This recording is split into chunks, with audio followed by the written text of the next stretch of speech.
tudo beleza? Vocês acham que dividir é um bicho de 7 cabeças? Tira essa ideia da mente. Hoje eu vou te mostrar como rachar o 297 por 9 de um jeito tão fácil que você vai fazer de olhos fechados. Primeiro, a gente monta o esquema. O 9 fica aqui fora no papel de vilão e o 297 fica lá dentro querendo ser dividido. Agora a pergunta-chave: quantos 9s cabem dentro de 29? 3, porque 3 vezes 9 é 27. Escrevemos o 3 aqui em cima.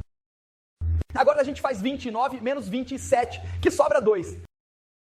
E esse 2 é importante, hein? Baixamos o próximo número, que é o 7. Olha aí, formou 27. E de novo a pergunta: quantos 9s cabem em 27? 3 de novo, 3 vezes 9, 27. Subtraindo, sobra 0. A divisão é exata.